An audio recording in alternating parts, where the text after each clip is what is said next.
You ever had any scares or situations with your relationship to STDs, Chris? I mean, which young person hasn't been through the fires and the tribulations of waking up one morning and thinking, oh no, and then getting tested and thinking, oh yeah, fine. Yeah. We have a lot of stigma around ST. They changed it to STI, which I think is less incriminating. What's I? Infection. Infection. Okay. Yeah. Is that...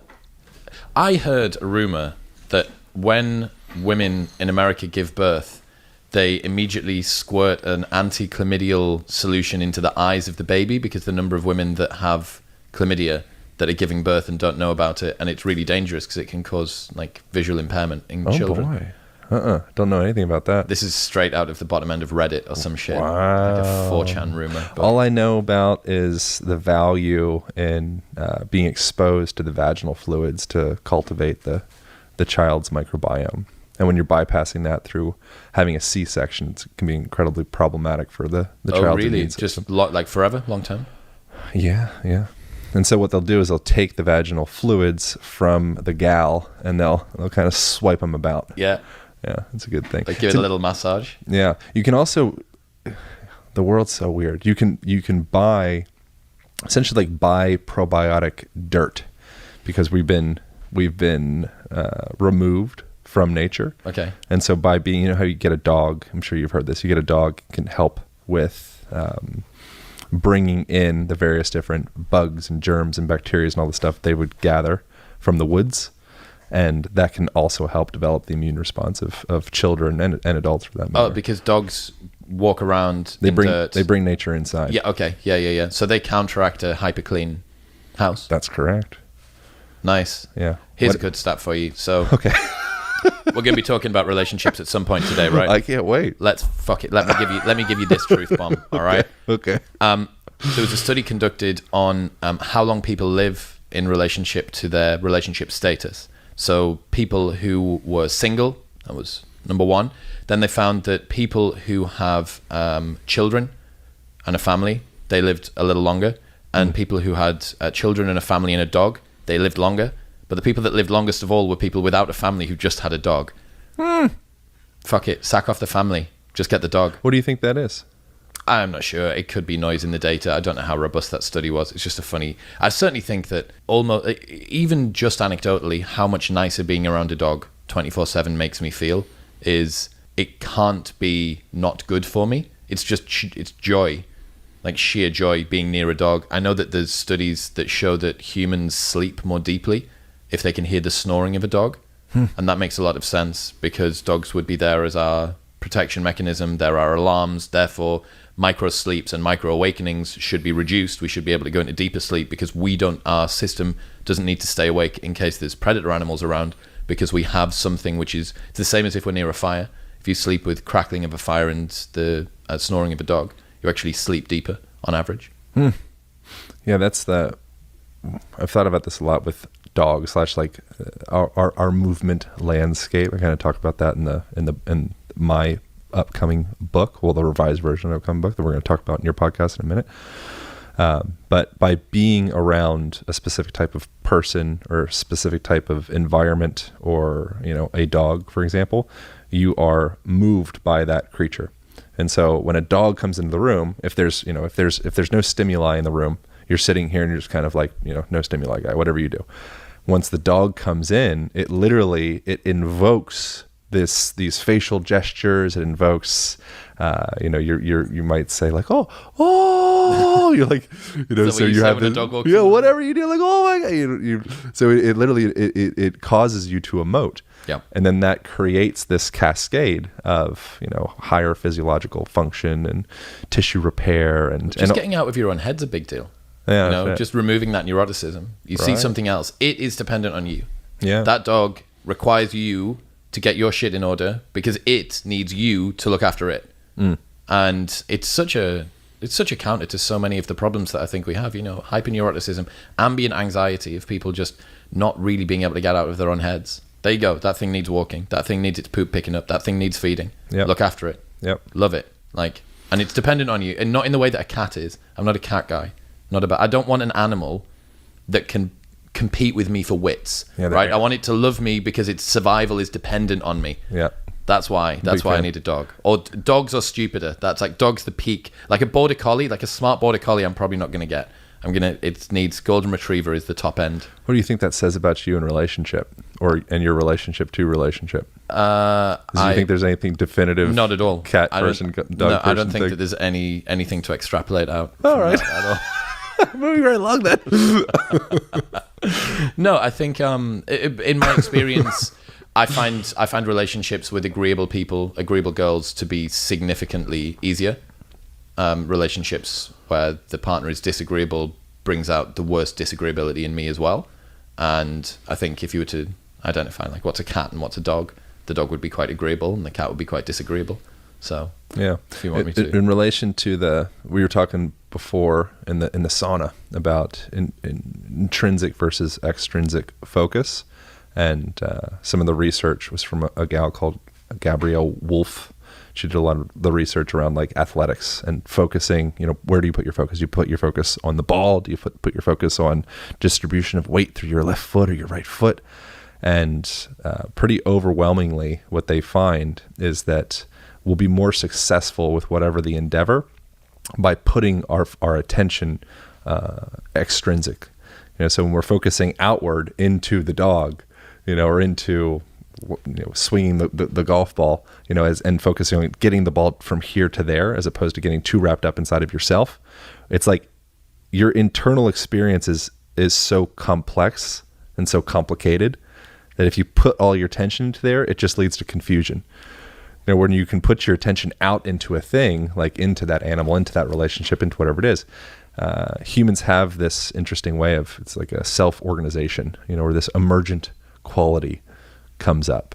So that kind of runs counter to what a lot of people believe with regards to goal setting, right? That it should be intrinsic motivation versus extrinsic, that it should be something that you're doing for the sheer joy of it. Now, I'm not sure how these two sort of map on top of each other perfectly, but it makes a lot of sense what you're saying with regards to an individual action, that trying to aggregate all of the different component parts to achieve the outcome of hitting the ball toward the goal might be a little bit easier than trying to follow each individual cue as you move the golf club back. Okay, where are my hands? Where's the golf club? Where's it going back to? Where's it coming down to? Where's my foot? Because there's so much going on that it's simpler to just aggregate that toward the outcome. But yeah, it's an interesting one, that. I need to read more about it. Yeah. What do you consider yourself most expert in? Oh God. What do you consider yourself? We were talking about this the other day, because you're like you're kind of like you're like a polymath, I would say. And you're incredibly dexterous with your ability to dabble into various different subjects, aggregate, collect information, and be able to represent it, on your podcast and in conversation. What do you feel like is your greatest depth?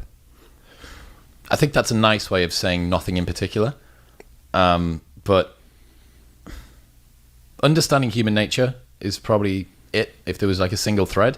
There's an interesting pressure to have a specialization in our culture, which isn't inherent to being an effective human. That's a modern, that's a new thing. Historically, the human is a generalist. It's our ability we can hunt, we can gather, we can build shelter, we can read the weather, we can understand when we're prey and when we're predator, we can analyze vast swaths of data effectively, and we can assimilate that and make the correct decision. Whereas if you're just excessively deep, down some tunnel of being a specialist, it would actually be a great disadvantage in a more like naturalistic setting. Well, that's been afforded by the fact that we don't need to do everything now. I don't need to be a good hunter because I can outsource my hunting to Walmart, or to Asda or Tesco or something. I don't need to be a good prey versus predator because the entire security of our lives has been constrained to the point where no one's really that concerned unless you put yourself into a dangerous situation. Yeah, I would say human nature. I've stood on the front door of a lot of nightclubs for 15 years, so I've met about 1 million people on average-ish over that time. And when you meet that many people, you get a real sensation, a real feel for how people work, what they're like, the way they move, what it means, the way that they're looking at you, the way that they speak, and then downstream from that, what sort of a person they are. And that seems to have done me pretty well. There's not many scenarios in which you'll meet 1 million people, but that's one of them. So yeah, it's human nature, I think. But yeah, also I have a lot of interests, right?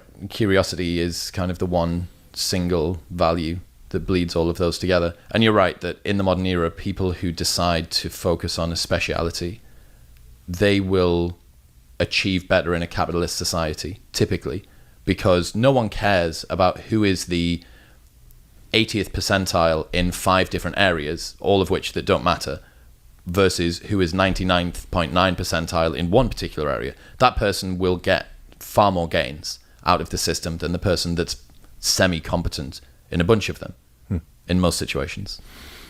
And so what have you gathered about human nature in your time? Because I think the big thing, the difference between you and, because we've all ultimately been exposed to millions of people and millions of faces and millions of advertisements and millions of just bits of information all the time. We're just getting sprayed with information in the forms of facial gestures, in the forms of people maybe lying to us or being honest with us, or attraction and all these things. But I think it's really the major difference with someone that's maybe successful in this world would be just one, maybe their baseline hardware that they've been endowed with, but then also just attention. Paying attention. That's the difference. The difference is if you're actually paying attention at what these people are doing. Why are they acting in that way? So we went to a party recently, and it was everyone had to take their shoes off at the party, or everyone decided that they were going to take their shoes off because it was quite nice. But some people decided to take their shoes and their socks off, and some people didn't.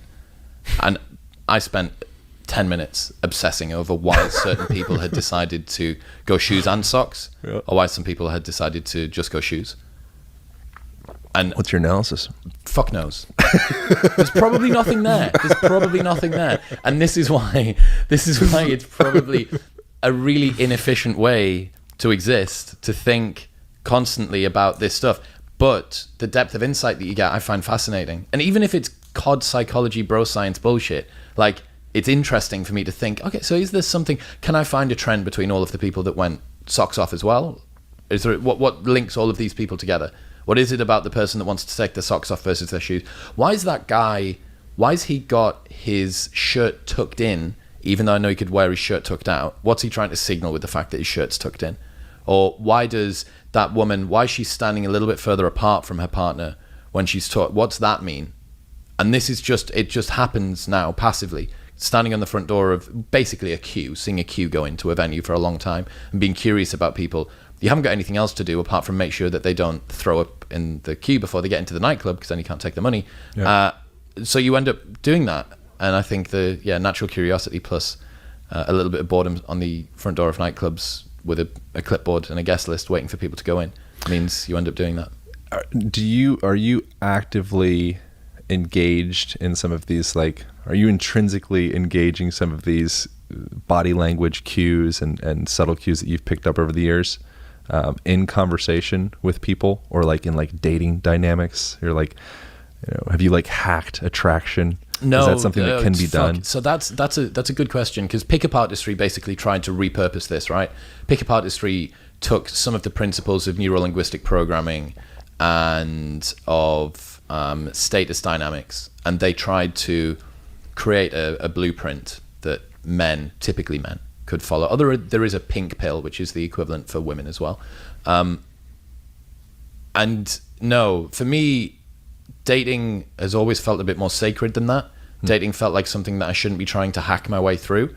I think there is a part of me that is relatively traditional romantic deep down, and I didn't like the idea that I could find some sort of cheat code that would give me the simulacrum of looking like someone that's attractive whilst perhaps not being attractive at all. This is one of the things you look at. Two very prominent guys within the pickup artist / frat eye community: Neil Strauss, that wrote the game, yeah, sure, and Tucker Max, who is now the CEO of Scribe Media. So Tucker Max created this genre called frat eye, which was basically him in college and then afterward writing memoirs about how many girls he fucked and about how many drugs he took and about him throwing up on some lady's back while he's like in bed with her and blah blah blah. Like that was his thing. And Neil Strauss wrote like the definitive opening work to pick apart history. Both of those guys now sound like someone that's transformed into Buddhism. So Tucker Max did 5 years of daily psychotherapy, then followed him with huge doses of psychedelic medicine. And now just today he's emailed saying that he's leaving Scribe Media to go full time into plant medicine and other stuff. Oh. Neil Strauss, his entire Twitter feed sounds like somebody that is awakened and aligned and very mindful. I think that those guys, what they realized was that they had created a world in which people could love them for the games that they played, but not for who they genuinely were. And I think that that causes a situation down the line that is pretty suboptimal. Yeah. I don't think that you want to be in that situation. I don't think that you want to be able to bed a woman based on the tricks that you know, like, oh, so you hold select, press up, down, star, R2, back, whatever, and then you get to sleep with her, and then you wake up in the morning remembering that you're still the person that needed to play the game in order for her to find you attractive. I don't think that that's the situation that you want to be in as a guy. So for better or worse, I decided not to get into pickup artistry, although it fascinated me. Learning about it fascinated me, but I've never negged the beater and then twisted the lemon and said a thing about it, or like whatever the tricks were. Like that's never anything that I've applied. How does a person start to become more attentive to subtle cues in their own life, within maybe body language of someone else? Because I think if you first just paying attention, sometimes you talk to somebody and it's like too much eye contact, for example. There's like too much attention, bro. Like we're good. Like a little less attention. Back off. Yeah. So it's not just like, I think, pouring, attention all over the place, just spraying attention. I think it's also understanding, where, when, where, and how. Like how does a person become more effective with their attention and actually picking up cues that matter versus maybe leaving the noise behind? Yeah, well, that's experience. I would say on average, most people are paying far less attention than they need to. So the first thing to do would actually genuinely be interested in what the person across from you. Right. And this isn't for everyone, and I don't think that it's optimal. It's definitely not optimal for me to spend 10 minutes of my night at a party thinking about the difference between barefoot and socks. Like, it isn't. So if this isn't your proclivity, then, maybe just add in a little bit of attention and that'll get you far enough. But if you enjoy it, and if you think, right, I really, it fascinates me to work out why someone does the things that they do. Yeah.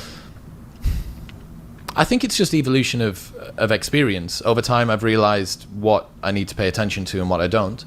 And listening, genuinely being curious about what the other person's doing or what they have to say. Entering the frame of a conversation or an interaction with someone, presuming that they have something that they can teach you, even if they don't mean to, even if they don't want to. Yeah. They have something that you can learn from them. Those are some good heuristics. I think I was watching a thing with Jim Carrey recently. He was saying something along the lines of in life, we have all these experiences, and images that flash by, but they could also be perceived as symbols, with suggest a deeper meaning.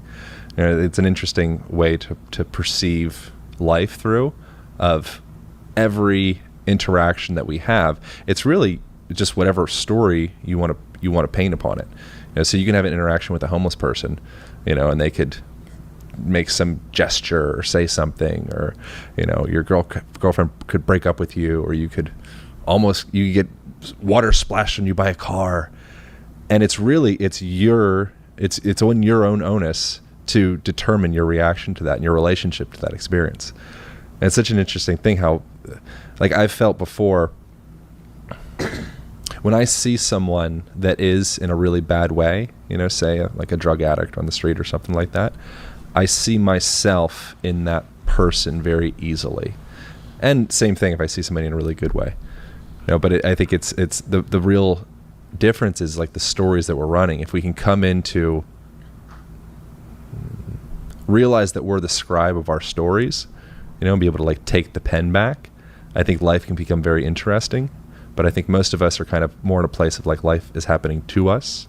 We're in that like victimized type state. I would doubt that most of the people listening to this podcast are like that. I don't think, based on what I know about my friends and the people that I choose to hang around with and what they consume, I don't think. So I think that you're right if you were to take an aggregate of the entire population. But I think most people that are listening, they know, look, I have ownership and I have control. I control the frame. I control the context. Perfect example of this is when you finish a workout in the gym, like one of the many that you've made me do since I've been out here in Austin. Yep. And you're sweating and everything hurts and you're panting for breath and you're kind of hot and maybe you want to lie down. That's the sensation that you're in the gym to find. That is precisely why you're there, because it's a signal to you that you're making progress. You know that because you're doing that, that is the exact outcome that you were there for. Now let's flip that situation. Imagine that happened spontaneously as you were sat in traffic. You're now out of breath, your heart's going at 175 BPM, you're sweating, Yep. you can't catch it, you don't know what's going on. Okay, so tell me, what's the difference between those two situations? Yep. Purely the framing. That's all that there is. The reason why that situation has occurred and what it means to you that that's happened. So, yeah, you get to control the frame. That's not to say that there aren't objectively better and worse situations to be in. Of course there are. But your framing is an incredibly powerful tool, and you get to use that as you wish. Have you felt out of control in your own life? No, not really. I'm very good at control. Huh. Very, very good at control. I've been angry, like genuinely angry, probably 3 times in my entire life. Huh. Now, I don't know whether that's healthy or not, but by hook or by crook, that's the way that I've ended up. Do you think that that's been some type? What was your childhood like? I'm not going to like intentionally psychoanalyze you, but I wonder with you, I think we all have protective mechanisms of sorts. You know, for some people it's like muscles. That was one a path that I went down. Mm-hmm. And so I in my earlier childhood, I think I got some certain signals that maybe some things were unsafe. And so my protective mechanism or response to that was packing on a bunch of muscles, getting really obsessed with bodybuilding. And so like making my cells bigger, making my coating around my body bigger.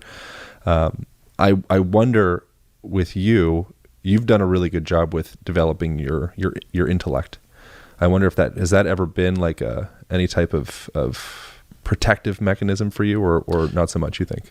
Yeah, so I've thought a lot about this. Again, like I can't switch off the analysis for myself as well as for other people. Yeah. So the reason that I think curiosity is one of the things that I rely on, and this may resonate with a lot of the people that are listening, because it was a real surprise and like a genuine shock to me when I learned it, that if you struggle to find social acceptance as a child, if you struggle to find belonging and a place in a group,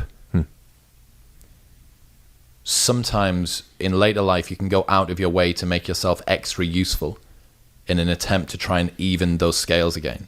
To say, and the subtext of that is, I am not worthy of social cohesion and love as a friend and belonging unless I bring something to the table. Yep. That me just as me isn't enough.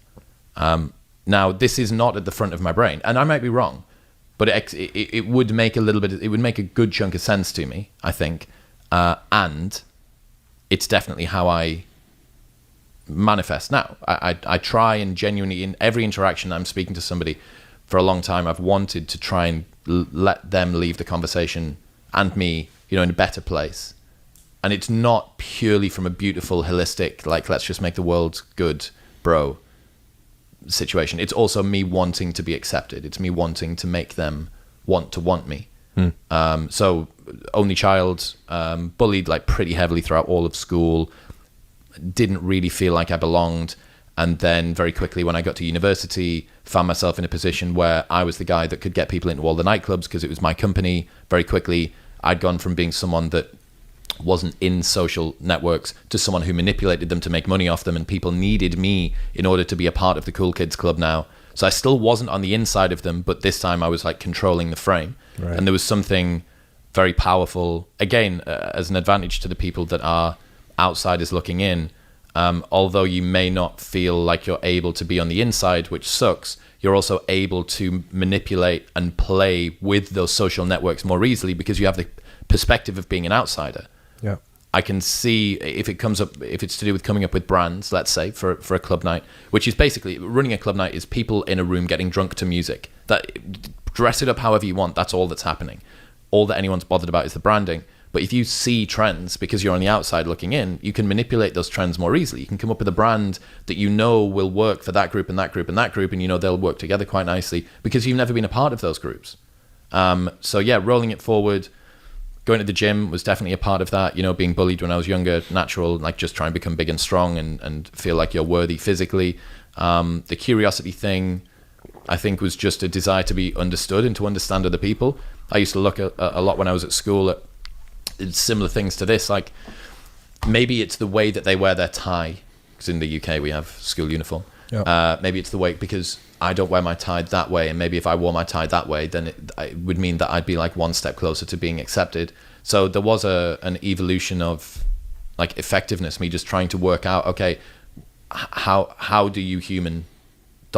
like version 1.0, like just trying to write that out and trying to come up with a solution to it, because I think I naturalistically I struggled with that.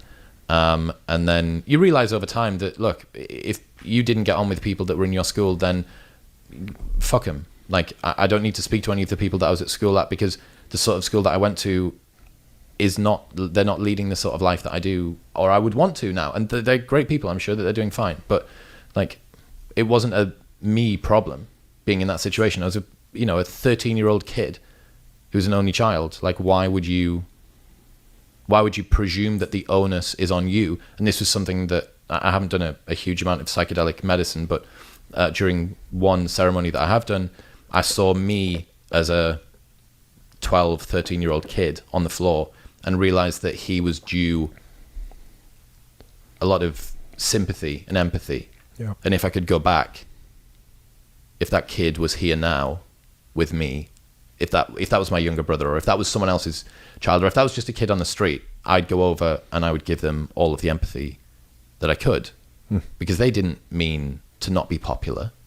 They didn't want to be ostracized and alone and lonely as an only child who also didn't have friends at school. They didn't want that. So like, learning to have that self-compassion was, that was quite an important realization. Yeah. I feel like, I can only speak for myself, but I would imagine it would resonate with a good chunk of the population. I think the elephant in a lot of rooms, or a lot of people's just lives in general, is feeling like an outsider. I don't know, me in my own life, I go through very similar things of like, I kind of feel like the outside guy, and I'm hunting for my value to be able to contribute to the room, and leading from that place, it kind of like tarnishes the gifts that we bring in a way. And what do you mean? Coming from a place of, it's like a sensation of being loved unconditionally, whether you brought me a new intellectual gift or whether you taught me something new, or, whatever the thing is. It's just like, no, like I love you regardless. Yeah. Like, you don't need to bring anything. Like, you're on the table, you're safe. You don't need to have this clenching that you might be removed from the table if you don't bring the effective offerings. And I've felt that way in myself of like, I feel like I have moments of looking back at little boy Aaron. And when I do, especially during like breath work ceremonies and things like that, doing holotropic breathing and things of the sort, I'll have this moment of looking back at that boy, and I'll usually like break down and like cry. And it's like, it's one of love, but it's like one of acceptance, and it's like a, just that boy has worked so hard to be accepted. Correct. And so I think that there's deep medicine in that, like coming to the point where it's you're accepted without a trade. Yeah. And that's what, certainly for me, it took me a long time to realize there's always been something in the frame. There's always been, whether it was running a club night or now, having some intellectual gift or some insight about the world or some cool anecdote or story, or I know the name of that cognitive bias, or I know the name of that particular guy from history or whatever it might be. Yeah. And just being like, look, it's not that your belonging to this group isn't contingent on you fucking balancing the accounts so that that person somehow profits from this interaction. Right. You know, that's not the way that it should be. You should just be enough. You should be here now and be enough.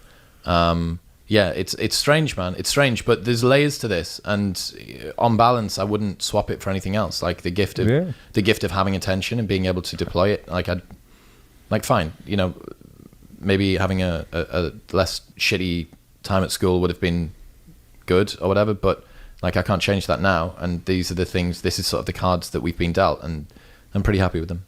Yeah, well, it's like the wounded healer. Like it's through your own wounding or your own, you know, maybe subjective dysfunctions that allows you to do the work to be able to help other people. And it's just going through your own hero's journey of arriving to the other end, being resourced enough to now be a support to other people and say, like I know that, I know what you're doing, I see that, you know, but you need to go through that fire in order to be able to arrive to a point to actually have something more deep and meaningful to offer to the tribe. Like it is the turmoil and the stress that a person is going through that is in fact their gift that they can return and be able to help other people also walk through their own fires. My buddy is a power lifter, and he says, I never want to learn how to bench from the guy that's got short arms. And yeah, right. His point is like, look, I want to learn from the person that's got all of the fucking disfigurements and all of the inappropriateness that they can. You know, I want to learn from the guy that's 6'4" and all limbs on how to be a powerlifter, because he's the one that's had to go through it. And yeah, this is something else that I've really, really realized, that if you do suffer with a difficulty or a trauma or some sort of challenge or some sort of awful experience, like the best way to transcend that is to use your experience to help other people to get through that as well. Like, and this, you know, as someone who maybe primarily is a teacher now, like yourself, might be like obvious. But to me, this was fucking mind-blowing realization that something bad happens to you and you get through it. And then you look back and you think, I've got some lessons from this. I'm going to help some other people who might suffer with this as well to get through it. And you point at the situation and you say, you didn't get me, and you're not going to fucking get them either, and I'm going to help them to get through it as well. Man, that's power. Like, that's so powerful. And transcending suffering through helping other people to expedite success and avoid pitfalls is like fucking, it's an elixir. Because it means that you end up going through something bad and the world becomes a better place because of it. Like that was something that specifically through my podcast, Modern Wisdom, that's been the first time that I've ever served the world in that sort of a way. And yeah, that's been nourishing. It's like taking a drink when you didn't know that you were thirsty. That's how it felt. Like, wow, I've been looking for this. I've been looking for a way to serve the world, to genuinely add something that I felt like was needed and made me feel like I was contributing in a meaningful manner. And now I do it. It's cool. Yeah. And then the irony of the whole thing of leading with these kind of transactional relationships, you know, like how you said that, like keeping everything balanced. How'd you call it? Keeping the checks and balances. What did you said something like that. Yeah. As long as you're occupying relationships in that manner, you're always guarded from people ever actually letting anyone in, you know. And so you're actually creating a block by leading into the relationship with that mindset. Yep. Well, you set the tone in that way, people can recognize it. Yeah, and it becomes this transactional thing. And sometimes it takes 6 months to get through those deeper layers with somebody. Sometimes it takes 6 seconds. Sometimes you're not going to with that person. But I think the greatest gift that we can offer each other, and it feels like you and I are kind of doing this right now, is just authenticity, you know, and vulnerability, and like, oh, like I feel fucking terrified right now. Like, oh, really? Wow. Like, yeah, I feel that way sometimes. I don't usually talk about it. You know, or I feel whatever the thing is, I feel insecure right now, or I feel really happy. Whatever the thing, it doesn't need to be like things that are, you know, inherently uncomfortable. Yep. But by leading with that, I think that we're not really taught that because we come from more of a kind of like a mechanistic mindset, you know? How do you mean? You know, a gift is this blue container coconut water like gift, you know, but so this is very quantifiable. You know, it's 33.8 fluid ounces, you know, it cost $2.85. You know, there's it's very easy to put that in the checks and balances. But a feeling, you know, that's like, it's like, where is the feeling? You know, and that's Charles Bukowski has a bit about that. He talks about the free soul, you know, and the free soul, it's like, doesn't have a specific shape or sound or anything that's quantifiable so much. But when you're around a free soul, you know it, like it's a feeling, you know, and I think that's something that, do you have people in your life like that? Yeah. So, I think the number one personality trait in the 21st century is probably curiosity. But shortly after that, it would be high agency. So I've got a thought experiment for how you can work out the most high agency person in your life. So we'll do it now. So imagine that you are in a South American jail. You've been put there through some awful administrative mishap, or maybe you've gained yourself some very powerful enemy that's managed to put you there. And you're there, and you've got 24 hours to get out before you get moved somewhere where no one's going to be able to find you. You get one phone call. Who'd you ring? Me? How I got one phone. How long can I talk to the person? You can speak to them for as long as you want, but you've got 24 hours. You need to ring this person, and they're going to be the person that's going to try and coordinate whatever the fuck to break you out of there. Who are you ringing? I might call Aubrey Marcus. Yeah. So think about the sort of characteristics that person's got. They're going to be resourceful. They're not going to need anybody else to tell them how to or what to do. They're going to be able to think laterally. They're going to be able to overcome difficult decisions. They're going all of this stuff, right? High agency behavior. They're going to take ownership for the problem. They're going to have the responsibility to be able to get past it. They're going to be able to recruit other people to get on board with whatever it is that they want to do. Like, that's power. And that is, if I'm to look at most of my friends and even the people that I've resonated with since I've been here in Austin, you know, if I try and look at all of the different people that I've become friends with over the last 4 weeks since I've been here, every single one of them is high agency. All of them. No one's low agency at all. And it's just like, it's like gravity. You just end up going toward those people.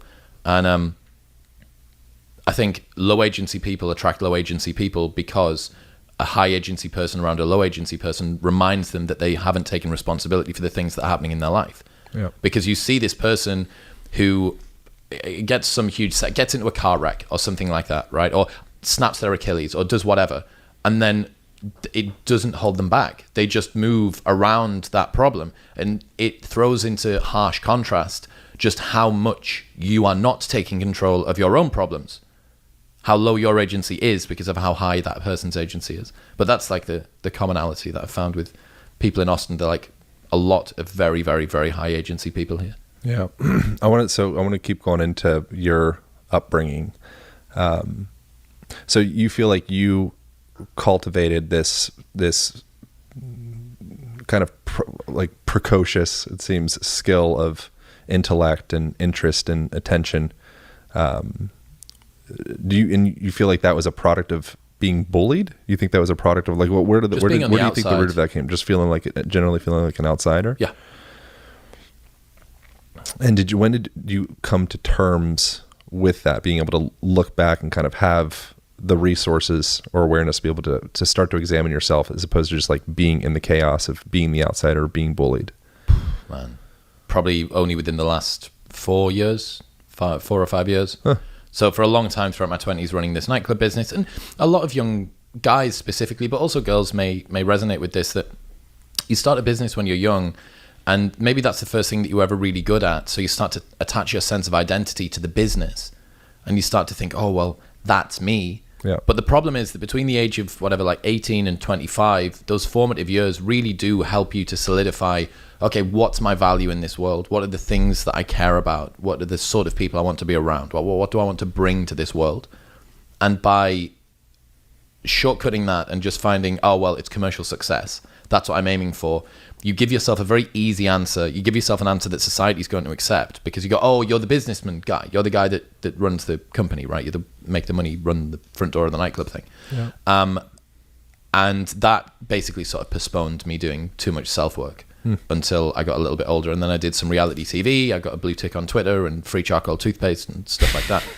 And then I came off the back of that and I was like, look, is this really all that I've got to add to the world? Like getting people drunk in nightclubs and taking my top off and wearing small swim shorts on a national TV show. Like, is this really the pinnacle? And that's not to say, like, there is a market for that. And there are people that are purpose-built for that, but that wasn't me. So I needed to work out, okay, what the fuck's going on? And that was do a ton of self-work, start my podcast, crushing amounts of mindful content. You know, at the time it was people like Sam Harris and Alain de Botton from the School of Life and Jordan Peterson and Joe Rogan. And eventually you get to a place where you go, right, I've just consumed so much of this that I can't not take in the message. And I'm sure that there would have been a much more organized way of creating a beautiful syllabus of things to go through, but I just relied on consuming terrifying amounts of it and hoping for the best. Yeah, I think one of the most attractive qualities of someone, like you had mentioned, people that you've run into around here having that sense of agency. I think that's one of the most attractive qualities when you find someone, kind of like the Bukowski thing, like the free soul, finding someone that's just living a life on purpose, you know, and it seems like, wow, you are just driven, like you're lit up, you're excited, you know, and it's like you're Joseph Campbell, you're following your bliss.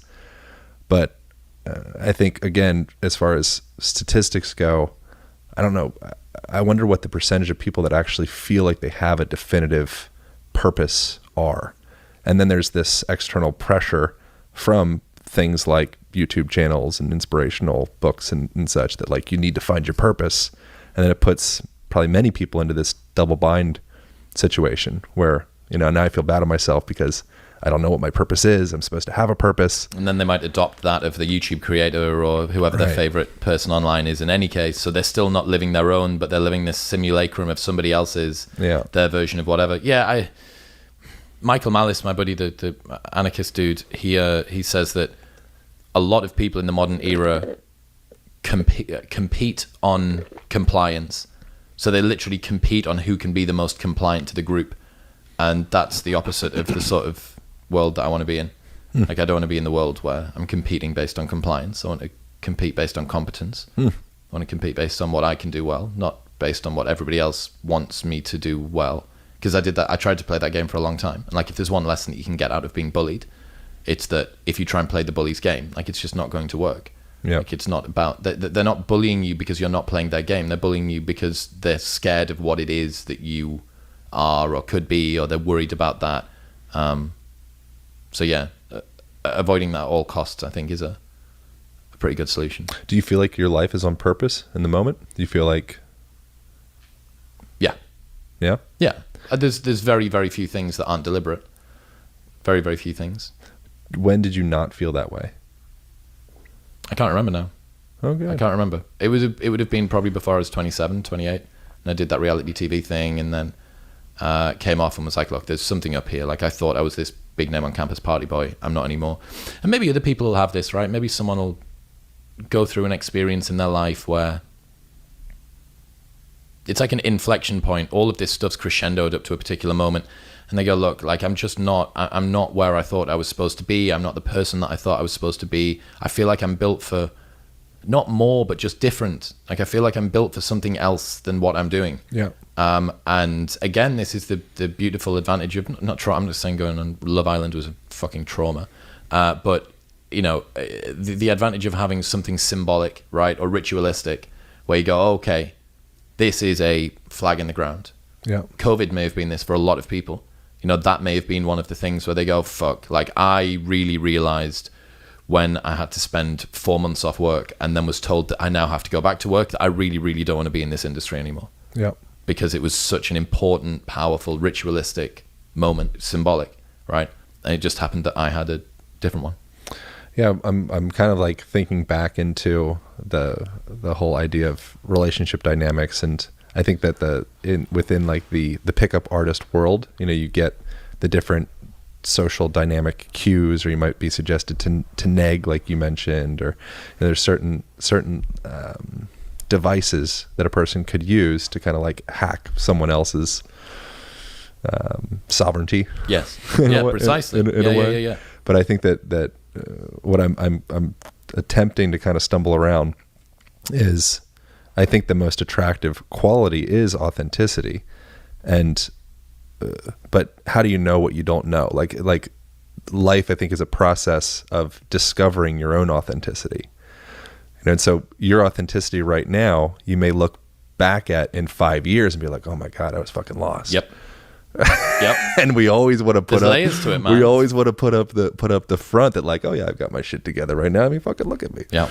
You know, What's like, the alternative is to say I haven't got a fucking clue and just that's it for the rest of time. Yeah, man. I think about this a lot. Especially with dating. The fact that I don't know. Here's an interesting question for you. Is it more dangerous to fall in love with someone that's got high agency and a growth mindset than someone that's low agency? No, I think it's safer. Because they're gonna be.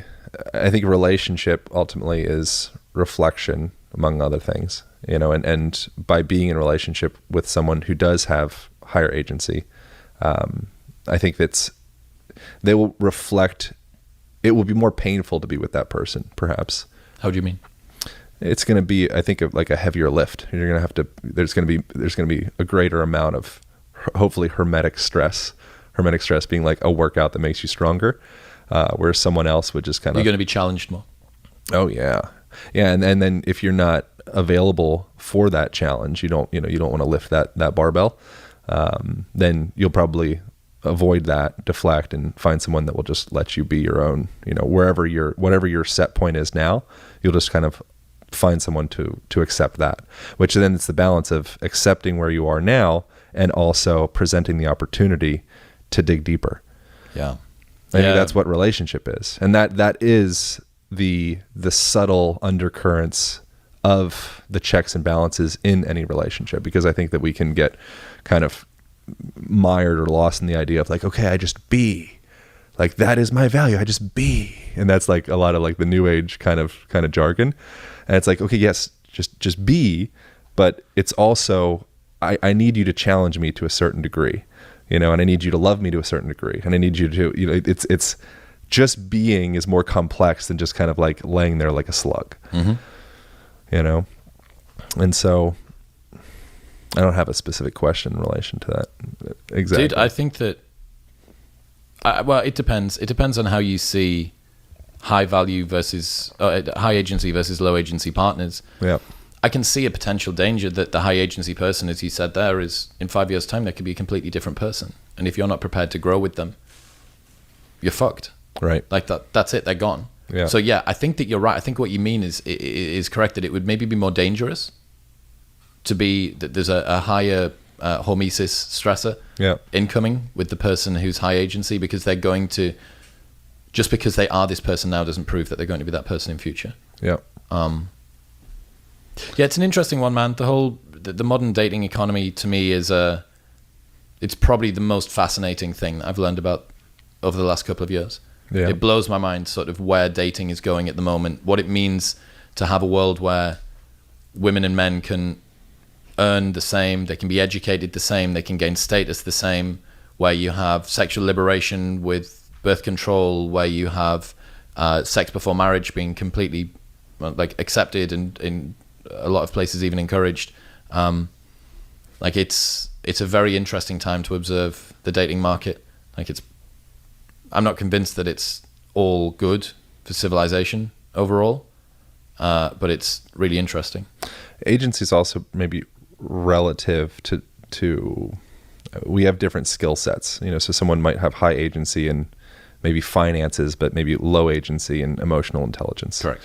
You know, so I think it's like within that, it's like, okay, well, what define what it is we mean exactly with that. But I'd be interested for you to share, what was the 80-20, the Pareto's principle in relation to the Tinder thing? Can you share that? On Tinder, the statistics show that the bottom 80% of men are competing for the bottom 20% of women, and the top 80% of women are competing for the top 20% of men. So this effect is called hypergamy, and it is the tendency for women to date across and above. So dominance hierarchies, i.e. how statusful, how much resources you have, how well known you are, how good looking you are, like an aggregate of your value overall, right? Women date across and above, men date across and below. And it's why you get these situations where the top 80% of women compete for the top 20% of men. So that's quite an unfortunate situation to be in if you say, okay, if you're not an 8 out of 10 man or above, you are competing with 80% of men for the bottom 20% of women. But it's also not a tremendously good situation for women either, because you now are competing for every one man that you want. There's 4 other women that are trying to get him. And you could be toward the bottom end of your status distribution, and you could be struggling as well. So it's not a good situation as you roll the clock forward. Women, there will be 2 women for every 1 man completing a US college degree by 2030. Around about 50% of women say that they would not get into a relationship with a man who is less educated than them. Some stats from Pew Research at the moment say that between the ages of 21 and 29, women on average earn £1,111 more than their male counterparts. 78% of women say that they wouldn't get into a relationship with a man who earns less than them. Now, this can sound quite autistic and reductionist, but the point is that on average, women want to date a man who is better educated, earning more, with more status, and taller. But the taller thing we can't really do too much about. Now, I think that you can probably get away with getting at least 2, but ideally 3 of those correct. So if you're a short guy who's well-educated, high status, and earns a good bit, you can probably get away with dating a taller woman. She'll probably be okay with that. Or any other combination of those that you want. The problem comes when women are now out-earning and out-educating men on average. You have this ever-increasing group of high-performing women competing for an ever-decreasing group of ultra-high-performing turbo-chads at the top that just get to fuck everything that they want in sight. And you have a big group of sexless men out of no choice of their own, and a big group of chasing women who are trying to track down turbo chad, and it struggles. And no one has a solution to this. No one has a solution to this. And this is going to be, as far as I can see, one of the biggest problems that we see over the next 20 or 30 years. Do you think that that's the nature of mammals, of humans? Do you think that's like a cultural shift? Is that like a... Hypergamy? Yeah. It's embedded, man. It's completely embedded. Like, you want, as a female, you want to be with the man who has the most status and the most resources, because he is able to afford you the most protection. He gives you the best opportunity for your children to grow up in a safe environment. Now, again, we've changed status previously as being whatever, the guy that had the biggest cave, or the guy that was the best hunter, perhaps. Yeah. And now we look at, you use a different proxy for that. You would use the man that has the most creativity, you know, the one that's the best musician. This musician's not going to help me catch food. Well, no, yeah, but you understand that his capacity in music is going to help him get status and resources down the line, right, so on and so forth. Yeah, it's just the way that we're wired. And women didn't ask for a hypergamous nature. And this is, everything that I'm saying is on average. There are many women who are outliers to this, just as there are many men. There are many men who would happily get into a relationship with a woman that earns more than him. But on average, most men don't want that. And most women don't want to get into a relationship with a man who earns less than them. There is a 50% increase in the use of erectile dysfunction medication amongst men who are in relationships with women that earn more than them. You're twice as likely for your marriage to end in divorce if you're in a relationship with a woman who earns more than the man. So all of these combine to just make a bit of a difficult situation. And the solution is, there is no solution. You're not going to be able to hold women back. And who would want to? They've only just managed to get equality after, several hundred generations of trying to get it. They've only just managed to get equality to be able to educate and earn themselves to the place that they want. Now saying, actually, girls, it might not be in your best interests for you to be as educated as your male counterparts, because it means that there is an ever-increasing group of you and an ever-decreasing group of them, and you're never going to find a man that you're fundamentally attracted to. That's not going to work. One thing that you could do is you could say, well, why don't we put marriage and family life back on a pedestal? Why wouldn't we say that, the traditional values of encouraging someone to genuinely want to start a family and contribute to their community, that's something that would be a potential solution to this. But in a very casual sex world that is encouraging boss bitches to clap back and don't settle for less. Yeah. The culture is reinforcing a damaging stereotype for women. And you are seeing, I think that the highest use of antidepressants amongst women is amongst any group is white women between the ages of 31 and 39. And that's women who've hit the wall and realized that they're not going to get a family. But you also have, between 2008 and 2018, the number of men under the age of 30 who said that they hadn't had sex in the last year tripled. So both genders are suffering with this. Both genders are not having as much sex, they're not having as much intimacy, and they're not starting families. I don't know what to do about that. Familiar with the Robert Sapolsky? And I think he was working with, might have been chimps, some type of primate. I think it was chimps. And they typically, there was like the alpha males that would get all of the food, all of the sex. And that was just kind of the pattern throughout generation to generation. And then there was the chimps would all, if it was chimps, it could have been some other type of primate, but they would all raid this dumpster out the back of, a restaurant. And at one point, so the alphas would get the food first. And at one point there was a bunch of salmonella in the meat. And so literally all of the alphas got knocked off of the whole situation. So alphas are dead. Yep. And now all of these beta males were like the leading creatures. And what he found with that, have you heard this? Did you hear about this? No. Oh, this would be a really interesting thing.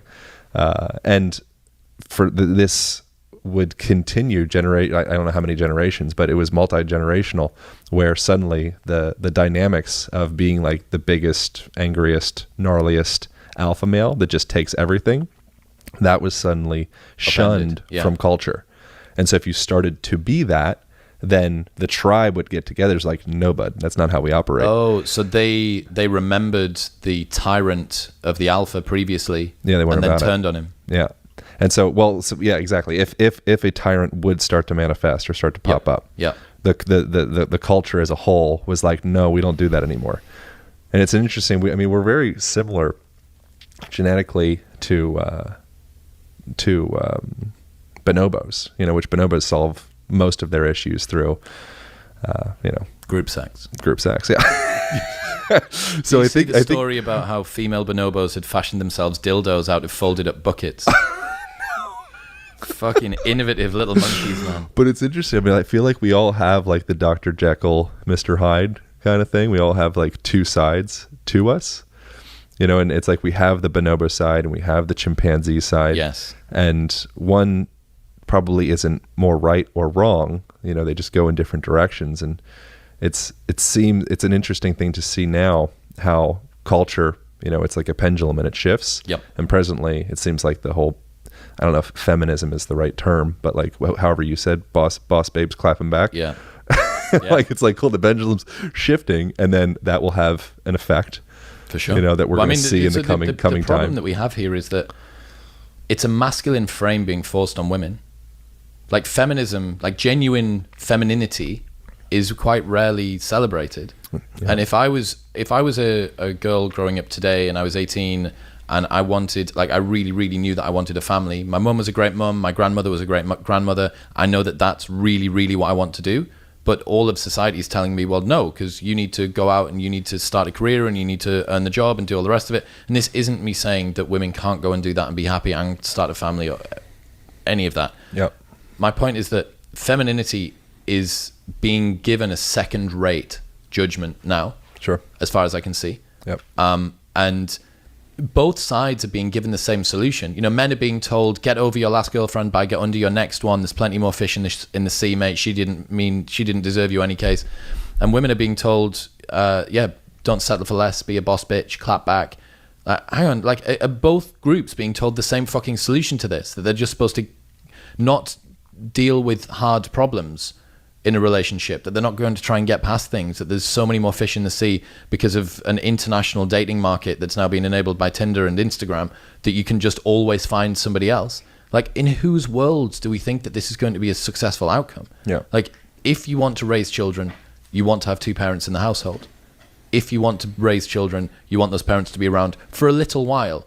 And at the first sign of there being something difficult, you deciding that you're going to jump on Tinder or just leave the relationship because there's more fish in the sea, mate.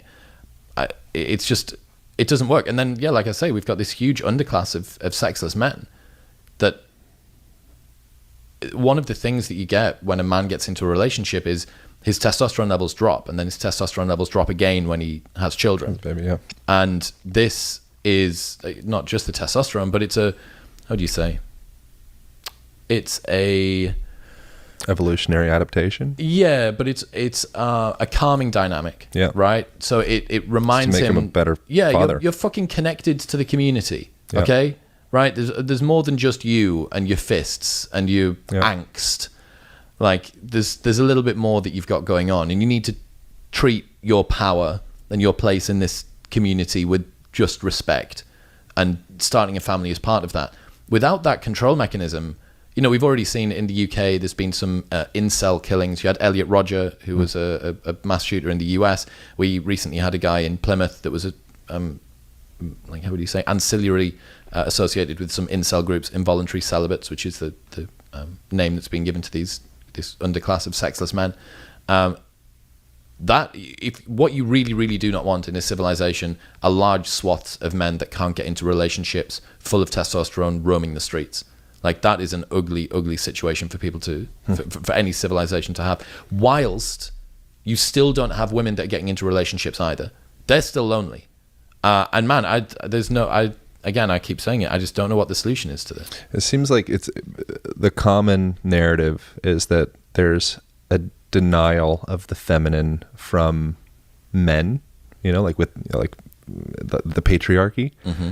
But I think that you could see, at least in like fitness culture, it seems like you could suggest that there's a denial of the feminine from women as well.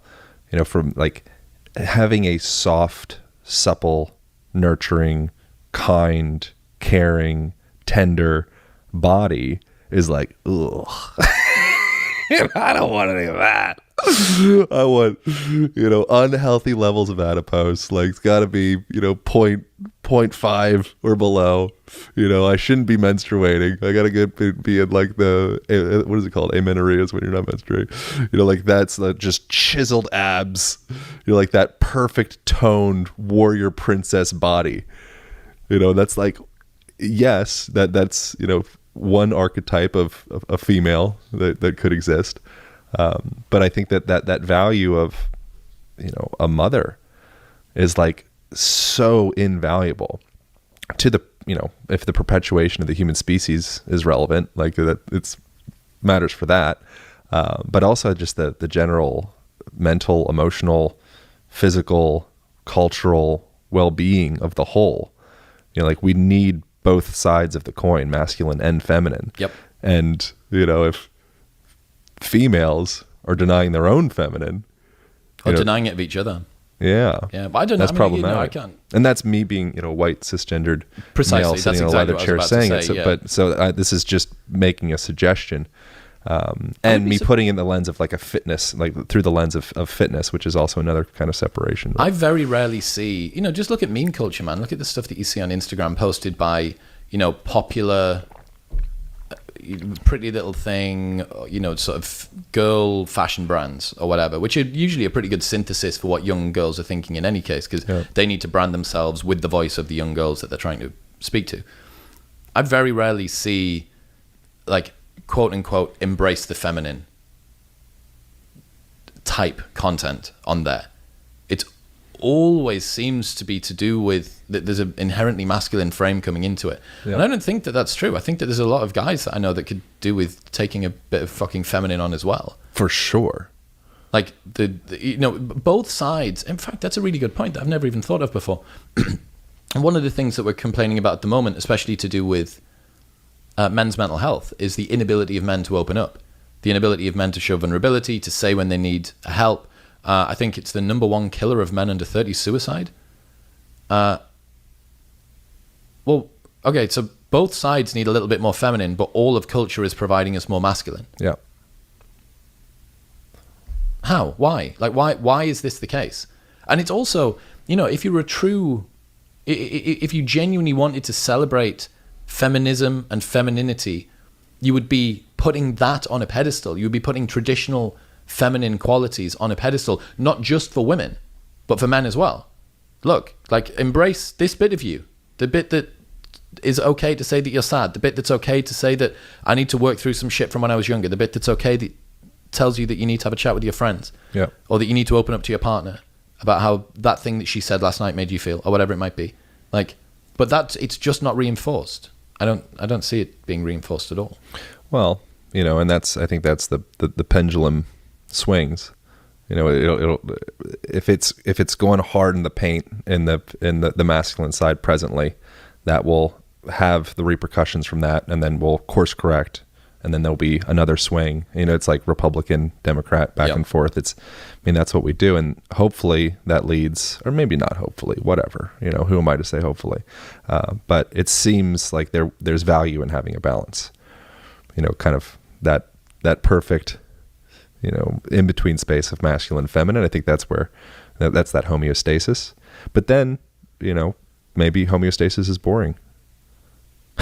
Well, that's what like, why do we swing the damn pendulum in the first place? Yeah, I don't know, man. I mean, you are right that you see this with everything. You see this with whether it be culture, gender roles, politics, that Hegelian dialectic, right? The way you just have this huge, big, fat swing between the two. Yeah, and that you get to spend like 3 years in the okay bit in the middle. Yeah, and then it fucks off. Yeah, I don't know. Yeah. We got to wrap up. We got to jump over to the other situation. We got about, the time is 4:20. What a great hour. Thanks, man. Do you utilize cannabis and things of the sort in your life? Is that supportive in your world? I have used it. Has been supportive in that mean? Health, fitness, cultivation of mind, life, I'd probably need some advice from you on how to use that properly. All right. I don't use it too much. I'd actually like to get some. Since moving to Austin, I don't have any. But I find when I do use anything like psychoactive, it has the complete opposite effect on me of like the cultural taboos. If it makes you like lazy and eat Doritos and what does it do to you? Just waste your life away. It becomes like a self audit.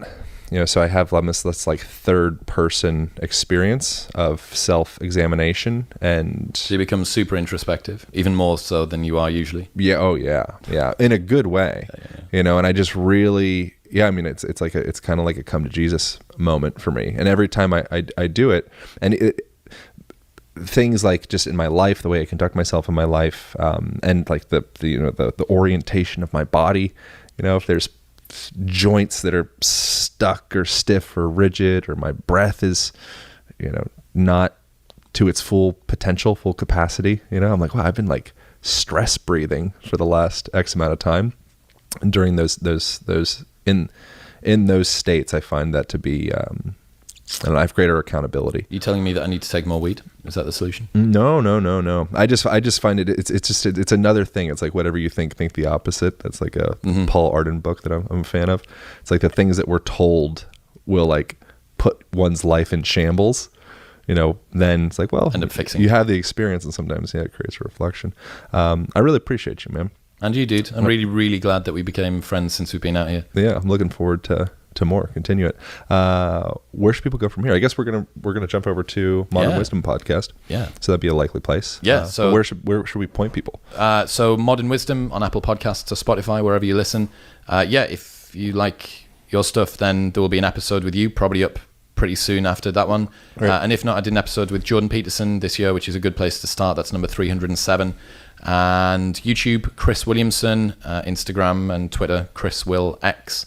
And you get to see some behind the scenes training footage of me and you throwing shit around on its gym as well. Yeah. All right. Well, thank you very much. Thank you, man. Thank you all for tuning in. That's it. That's all. Over now.